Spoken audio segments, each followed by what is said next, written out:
నువ్వు ఒక 4-5 నెలల కిందట కవిత ఢిల్లీలో జైల్లో ఉన్నప్పుడు నువ్వు ఢిల్లీకి వచ్చి నా దగ్గర టైం తీసుకొని మా ఇంటికి వచ్చిన మాట వాస్తవం కాదా? ఇంట్లో సీసీ కెమెరాలు ఉన్నాయి, నేను తీసి మీడియాకి ఇస్తా. నువ్వు ప్రెస్ మీట్ పెట్టి దీనికి సమాధానం చెప్పు. మా ఇంటికి వచ్చి ఏం మాట్లాడినారు? మేము చేసిన అవినీతి అన్నీ కూడా ఈడీ సిబిఐ రాకుండా, లేకుంటే కవితను బయటికి వదిలేదానికి ఏర్పాటు చేయండి. మేము బీఆర్ఎస్ పార్టీ దేనికైనా సిద్ధం. మేము బీజేపీలో మెర్జ్ చేయాలన్నా కానీ, బీజేపీతో అలయన్స్ పెట్టుకోవాలన్నా కానీ దేనికైనా సిద్ధం. అంటే నేను తీసుకునే నిర్ణయం కాదు, పెద్దలతో మాట్లాడి చెప్పాలని. పెద్దలతో మాట్లాడిన తర్వాత మనం ఎలక్షన్స్లో ఏం చెప్పాం? ఈ బీఆర్ఎస్ పార్టీ అవినీతి పార్టీ, దీంతో కలిసే సమస్య లేదు. అయినా కూడా బీఆర్ఎస్ పని అయిపోయింది. పార్లమెంట్లో ఒక సీట్ రాలేదు, గవర్నమెంట్ లేదు, ప్రజలు వాళ్ళని చీకొట్టారు. అటువంటి వాళ్ళతో మనం కలిసే సమస్య లేదని చెప్పిన తర్వాత నువ్వు అసలు రాజకీయంగా నువ్వు ఏ విధంగా ఎమ్మెల్యే అయినావు తెలుసా? ఆ రోజు టీడీపీ టీఆర్ఎస్ అలయన్స్లో నేను నీకు చేసిన మేలు మర్చిపోయావా? ఆ రోజు నువ్వు 300 ఓటుతో గెలిచావు. ఏ విధంగా గెలిచావో నాకు తెలుసు. ఎందుకు నేను వచ్చినప్పుడు అడిగా, ఎందుకు మీరు రాజకీయంగా కరెక్ట్గా పోవట్లేదు? మంచి మంచి నాయకులందరినీ పోగొట్టుకున్నారు. తుమ్మల నాగేశ్వరరావు అటువంటి నాయకుల్ని ఎందుకు మీరు దూరం చేసుకున్నారు? ఈరోజు ఇంత బాధపడుతున్నారు అని చెప్తే ఏం మాట్లాడావు? చంద్రబాబు నాయుడు కమ్మని మేము దగ్గరికి తీయం, మాకు కమ్మ నా కొడుకులు అవసరం లేదు నేను చెప్పా. ఇది కొంచెం నోరు తగ్గించుకొని మాట్లాడు. రెడ్లను నమ్మాం, రెడ్లను నమ్మితే గవర్నమెంట్ పోయిన మరుసటి రోజే పోయారు. వారిని కూడా తిట్టాం, కమ్మోని తిట్టాం. ఎందుకు ఇట్లా చేస్తున్నావు? రాజకీయాల్లో నువ్వు లాంగ్ టర్మ్ ఉండాలంటే ఇట్లా మాట్లాడడం కరెక్ట్ కాదని హితబోధిస్తే లేదు. రేవంత్ రెడ్డిని చూసి రెడ్లు పోయారు, చంద్రబాబు నాయుడు చూసి కమ్మోళ్ళు పోయారు, మాకు మిగిలిన జగన్మోహన్ రెడ్డి ఒక్కడే అని చెప్పేసి ఆ రోజు మాట్లాడారు.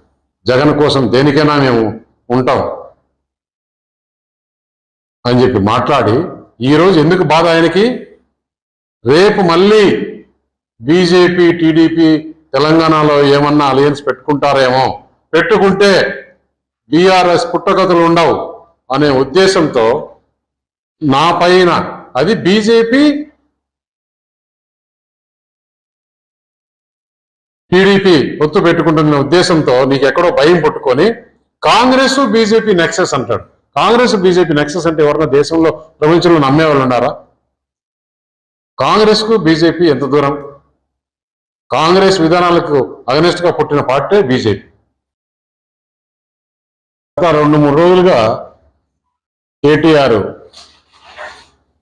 హైదరాబాద్లో ప్రెస్ మీట్లలో, ట్వీట్లలో, సోషల్ మీడియాలో రకరకాలుగా నా పైన ఆరోపణలు చేశాడు.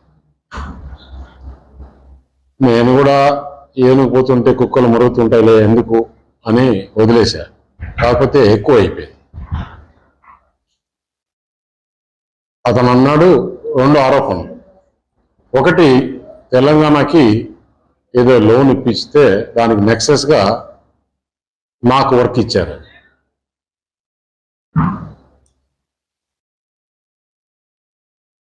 ₹1660 కోట్ల సీఎం రమేష్కి హైదరాబాద్లో వర్క్ ఇచ్చారు అని. కేటీఆర్ ప్రభుత్వంలో ఉన్నాడు 10 సంవత్సరాలు. ₹1660 కోట్ల నామినేషన్లో వర్క్ ఇస్తారా ఇవ్వరా అనే నామ్స్ కూడా తెలియని అజ్ఞానే. లేదు రేవంత్ రెడ్డి పైన బురద చల్లాలన్నా ఎందుకు చేస్తున్నాడు అనేది ఆలోచన చేస్తే ఇంట్లో ఒక కుంపటి తయారయ్యింది. ఏదైతే జగన్మోహన్ రెడ్డికి వాళ్ళ సిస్టర్తో ఎలాంటి ఇబ్బందులు ఉన్నాయో ఇతనికి అలాంటి ఇబ్బందులు. దాన్ని డైవర్ట్ చేసేదానికా లేదంటే దేనికి? అతని ఆరోపణలో ఇంకొక విషయం కూడా చెప్పాడు, సీఎం రమేష్కు 1660 కోట్లని. నేను మొత్తం దాని డీటెయిల్స్ని తెప్పించా. అక్కడ రోడ్డు టెండర్ జరిగితే దాదాపు 5-6 మంది పోటీ వేశారు. పోటీ వేసిన దాంట్లలో Ritwik projects, Megha engineering, L N T, Raghava, ఇంకా 1-2 కంపెనీలు ఉన్నాయి. అది కూడా 2 ప్యాకేజీలు అయితే, ఒకటి ఎల్ఎన్టీకి, ఒకటి రిత్విక్కి L1 అయింది. చాలా మంది పోటీ చేశారు. జరిగి కూడా దాదాపు 3 నెలలు అయింది. రిత్విక్ ప్రాజెక్ట్స్ లో నేను డైరెక్టర్ కాదు, నేను మేనేజ్మెంట్లో లేను. ఆంధ్ర వాళ్ళకి తీసుకుపోయి ఇచ్చాడు అన్నారు. ఆంధ్ర బీజేపీ ఎంపీకి ఇచ్చాడు, ఆంధ్ర వాళ్ళకి ఇచ్చాడు, తెలంగాణ మనం కష్టపడి తెచ్చుకునింది ఇందుకేనా తెలంగాణ అని కూడా మాట్లాడాడు గట్టిగా. 10 సంవత్సరాలు ప్రభుత్వంలో ఉన్నారు. 10 సంవత్సరాల ప్రభుత్వంలో మీరు దాదాపు 6-7 లక్షల రూపాయలు అన్ని డిపార్ట్మెంట్స్ కలిసి వర్కులు జరిగాయి. అంటే ఒక కాళేశ్వరమే 1,00,000 కోట్లు. అలాంటి మీ వాటరు గురించి జలమిషన్ అని చేశారు తెలంగాణలో, అదొక 30,000. రకరకాలుగా రోడ్స్ కానీ ఎలక్ట్రిసిటీలో కానీ అన్ని రకాలుగా 4-5 లక్షల కోట్లు ఫైన్నే 10 సంవత్సరాల్లో వర్కులు చేశారు. అంటే ఎనీ ప్రభుత్వము ఒకరికి వర్క్ ఇవ్వాలంటే 5 లక్షల రూపాయలు మించి నామినేషన్లు ఇచ్చేదానికి లేదు. అంటే నువ్వు ఇంతకుముందు ఇచ్చిన వాటిని అలాగనే ఇచ్చావా?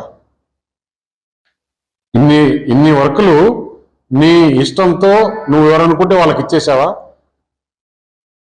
దానికి ఒక ప్రాసెస్ ఉంది.